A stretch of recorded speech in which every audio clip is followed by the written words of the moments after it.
Hey, what's going on, people? Hope you guys are doing good. Today we're going to be talking about several apps that I have on my iPhone that I've been using a lot as of recently, and I think you guys should be aware of them as well because they might help you. But before we get started, let me know in the comment section what new apps have you been using, and do you have any apps that I should check out? I love checking out new apps, and I also love hearing from you guys, so comment down below.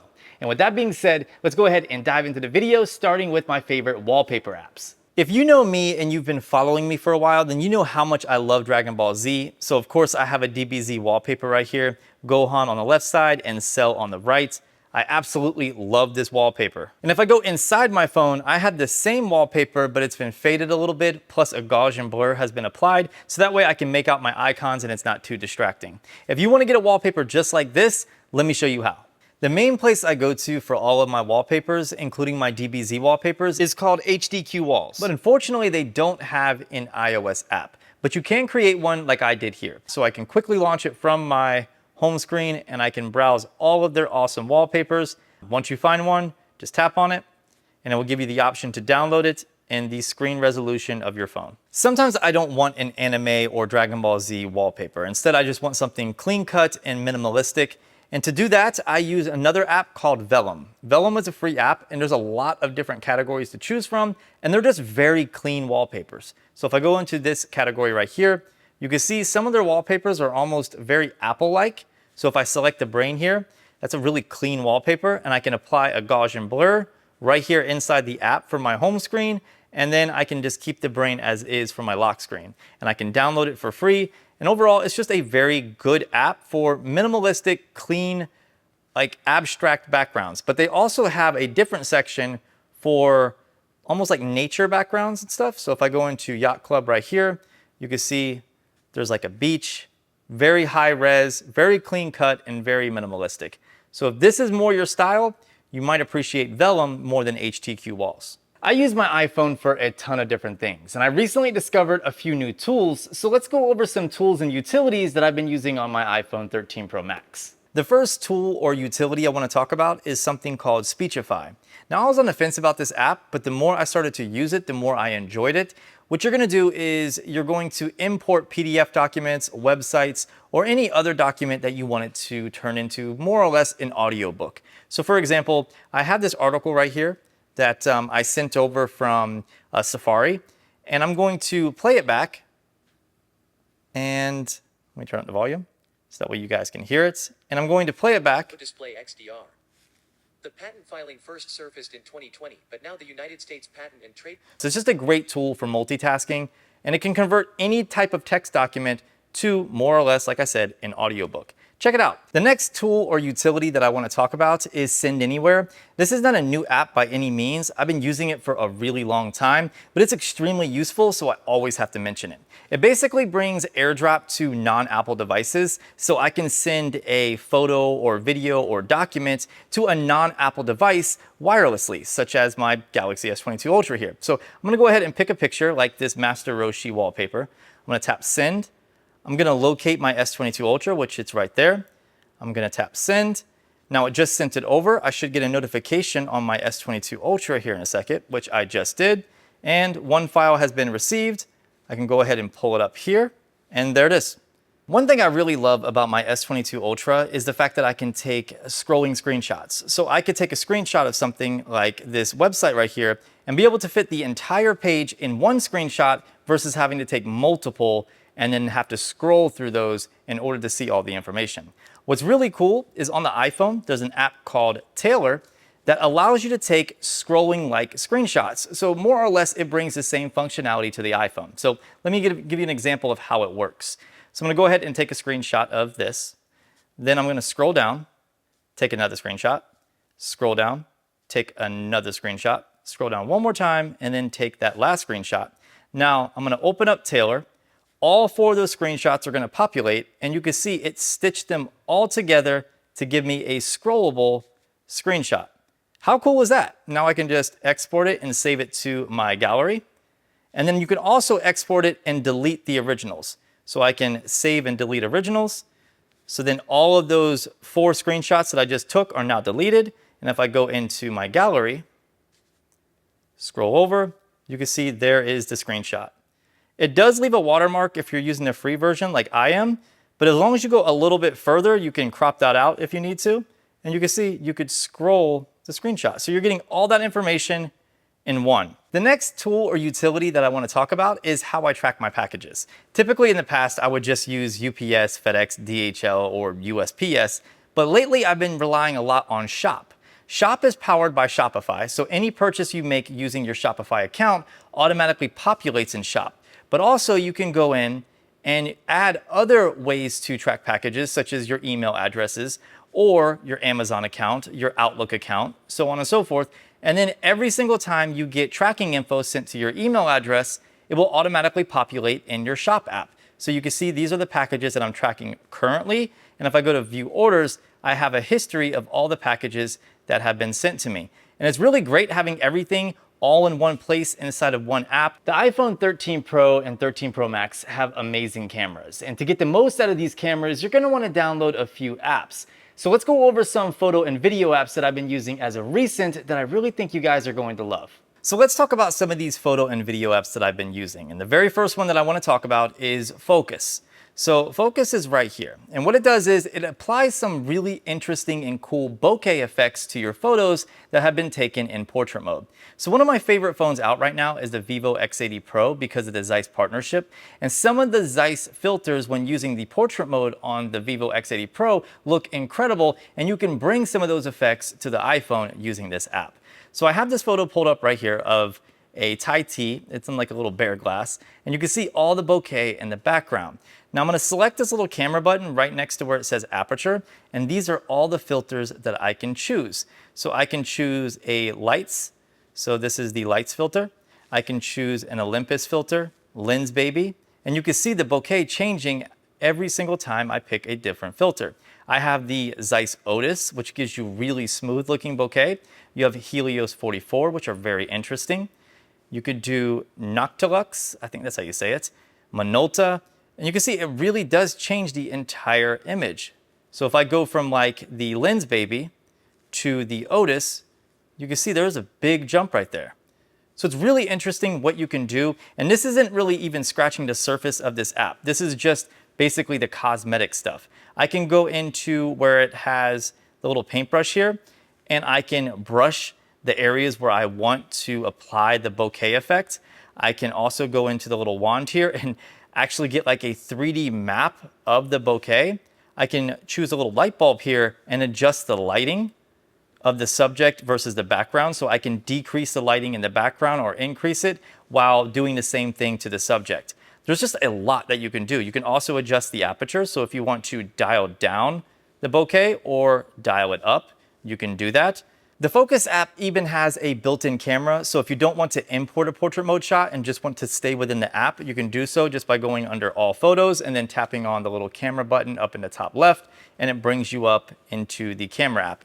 And down here on the shutter button, you can actually get like a reading of what's going to be in focus and what is going to be the subject of the photo and how that bokeh is going to turn out. So it's a really, really cool and interesting app. The next app that I want to talk about is Filmic Pro. Once again, just like Send Anywhere, this is an app that's not new by any means, and I've been using it for a while. However, they've recently updated it to do a few new things that I've noticed, and this app is extremely powerful. So if you want to get the most out of your iPhone when it comes to video, especially when it comes to manually recording video, this is the app to use. It's a little bit on the pricier side, but totally worth it. You get things like false color, you get manual focus, you get full control over your ISO, your shutter speed, things like that. You get zebras, waveforms, anything that you can think of, you get it inside of this app, including audio levels over here on the right. If I dive into the settings real quick and then go under resolution, I can adjust the resolution from 1080p up to 4K. We're gonna select 4K for this.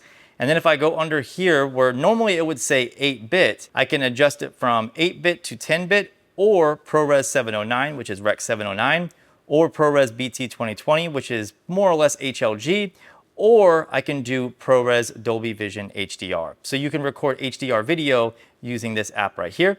So I'm gonna go back to ProRes 709 and I can adjust the flavor of ProRes. So I can do 422 LT, 422 or 422 HQ. If I go back, I can also pick the microphone that I want to use, including adding the ability to use a Bluetooth mic. And then last but not least, I can adjust the levels of stabilization. So I can do standard, cinematic, or cinematic plus. I haven't really messed with cinematic or cinematic plus yet. So this is something that I'm going to test out. So make sure to follow me on TikTok and Instagram if you want to see that test.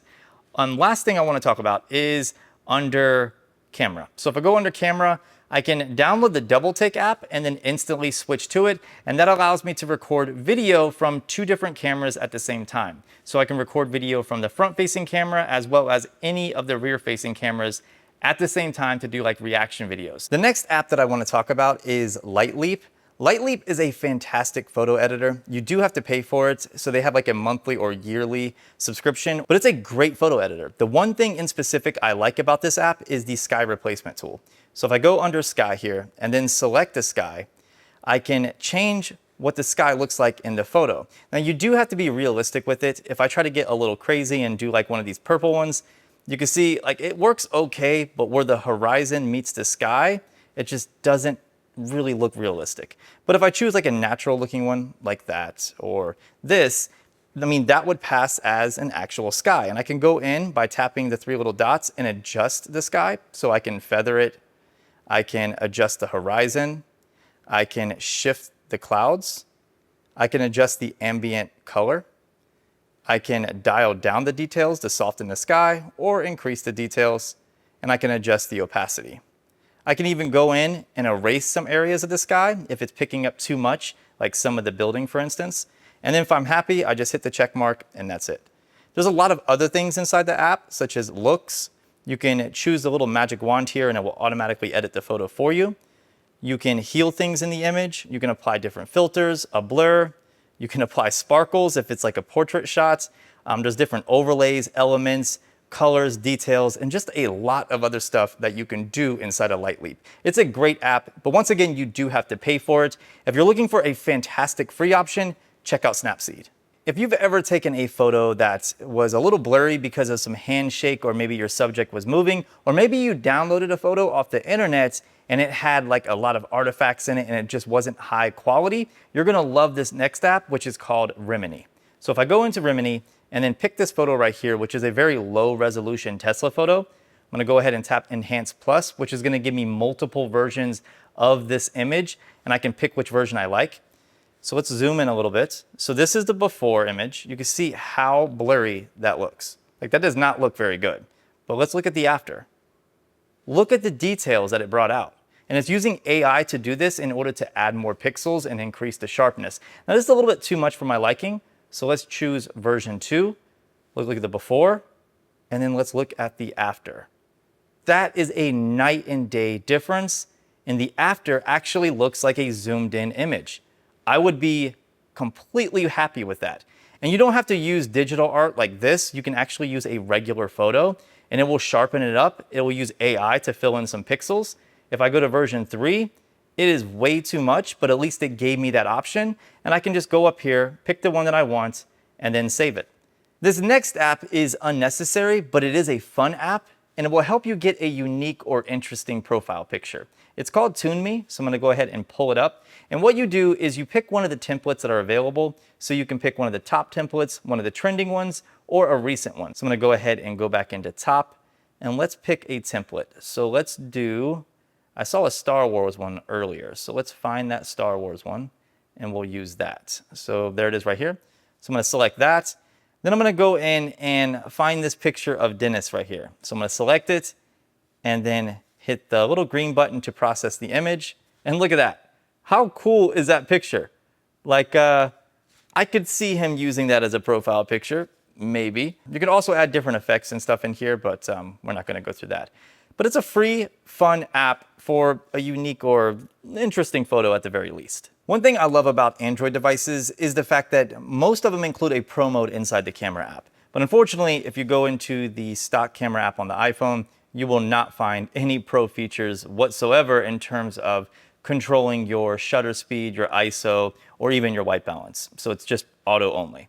However, there's an app called Pro Camera that is really good, and I found it to be the best out of the ones that I have tried, and I've owned it now for a while. You do have to pay for it, but if you pull it up, you have manual control for your shutter speed, your ISO. You can switch to the different lenses down here. You have full control over your HDR. You have a timer.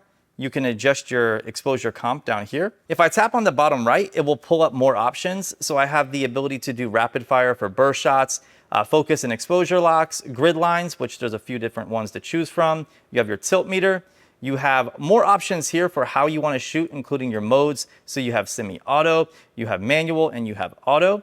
You have different forms for histogram. You have APC, which is automatic perspective correction. If I turn it on, you can see APC automatically fixes perspective distortion. So that might come in handy depending on the photo that you're trying to take. You have various aspect ratios, tons to choose from. You have different formats, including JPEG, HEIF, TIF, RAW, RAW plus JPEG, and of course, ProRAW. Next to that, we have different options, including anti-shake, self-timer, and quad shot. And then last but not least, we have our on-screen display modes. So if you want minimal distraction in the viewfinder, you can go to light. If you want all your modes visible in all your settings, you can do standard. Oh, and last thing, the thing that bothers me the most about the stock camera app on iPhones is white balance. And inside of this, you can manually adjust your white balance and your tint, and you can lock it so it will not change. The last thing that I want to talk about when it comes to photo and video are some video editing apps. Right off the bat, the most popular are probably going to be Premiere Rush and LumaFusion. These are more professional video editing apps on mobile devices. They're gonna give you like a timeline, you can apply transitions, things like that, and you really can't go wrong with either one. They're both great, they are both paid apps, and they both offer a plethora of features. But the one that I want to talk about in specific is Video Leap, because I think it's more interesting and more unique, especially for social media videos. What's great is as soon as you open it up, you have this page where you can scroll through and check out other people's videos, but they're also templates. So if you like the way this video came out, you can select Use Template, and then you can go through your library or your gallery and select the clips that you want to add. And down here on the bottom, it shows you the length of that clip, and it shows you where you need to add them. So I'm gonna go ahead and create one real quick just using stock footage, because that is an option using the Video Leap app. It's up here at the top, just select stock. And then once you're inside stock, you have different sources where you can get stock video clips. So I'm just gonna select the Video Leap option, and then I'm just gonna start filling in these boxes with some random clips. So that should be good. Now I'm gonna go ahead and tap next. It automatically stitched everything together. I'm gonna rewind it. And this is the video that Video Leap generated for me. So I'm gonna hit play. And I honestly don't think that's bad. And it also includes the music. So I could save this right now and then share it on my TikTok or Instagram account. What's great is outside of these templates, you also have different features, including projects. So you can create a project from scratch, and it does give it to you in like a timeline layout, and you can add transitions, text overlays, stickers, you can adjust the audio, different filters. There's just a lot that you can do inside of Video Leap. Another cool thing about the Video Leap app is the fact that it's almost like its own social media outlet. So if I go back to the home page here, you can see you can generate likes and reshares of your videos.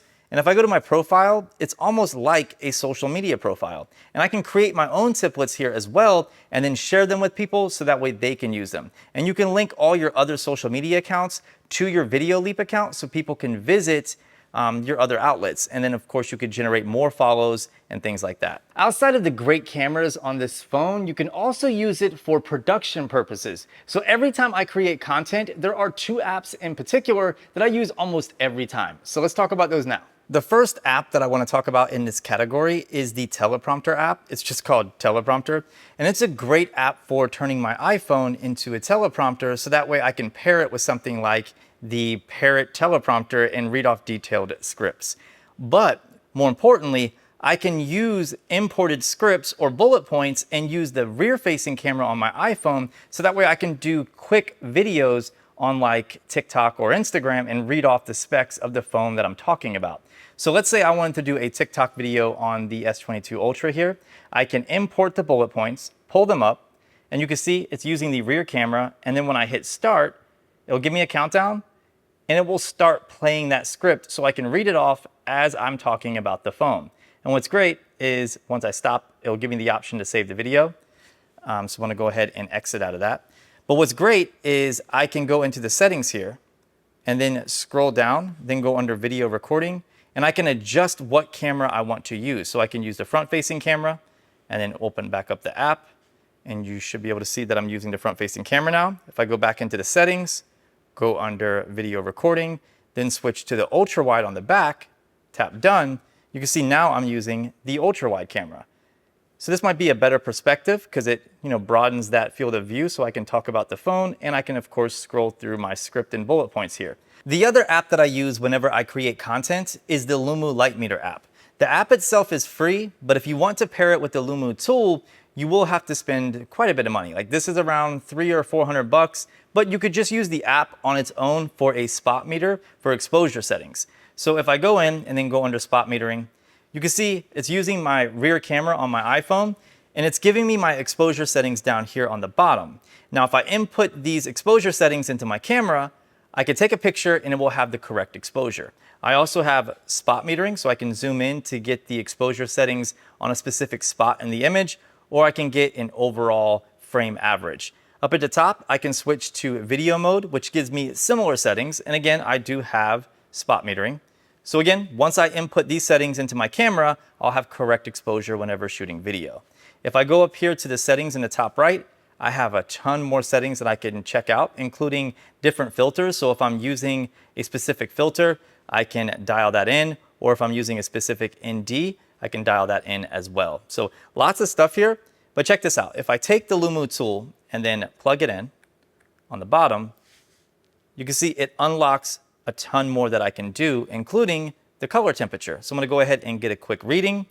And now if I were to take that temperature and then put it into my camera, I'll have the correct white balance settings. So I use this on nearly every shoot if I'm struggling with white balance settings or if I'm struggling with exposure. I recently decided to get a new car. It's an EV, in fact, it's a Tesla. And I downloaded a couple apps that help me get the most out of my Tesla experience, but you can use them also even if you don't own a Tesla, especially one. So let's talk about the two apps that I've been using now. When it comes to my car, there are two apps that I use all the time, and those apps are Plugshare and Tessie. Let's start with Plugshare.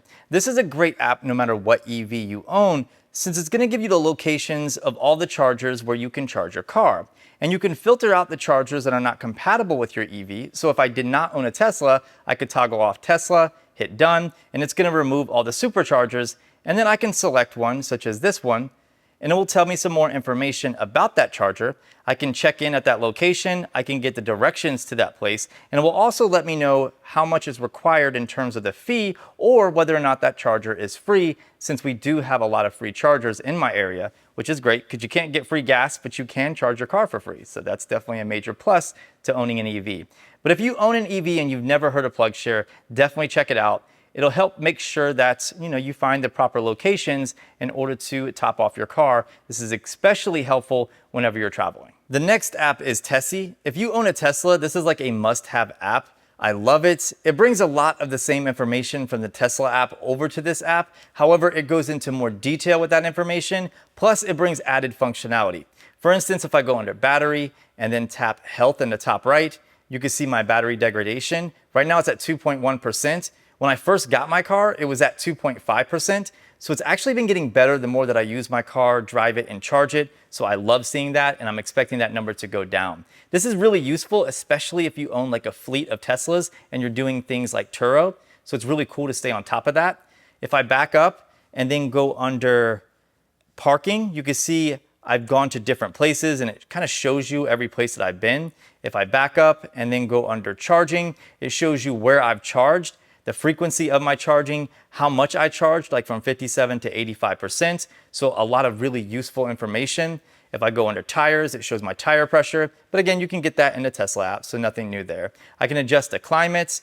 I can come up. I have different commands up here and I can customize those commands. But what I really love is that it has Apple Watch functionality, including complications. So I have an entire watch face set up just for Tessie. So I can trigger Sentry mode, I can lock my car, I can start my car, I can adjust the climate, and I can see my battery percentage of my car right there. Another really cool thing about the Tessie app is if I go into the settings in the top left and then go under automation, I can fully automate my car to do things whenever an action is performed or at a certain time. I can use Google Home, Siri shortcuts, Amazon's platform, or if this then that.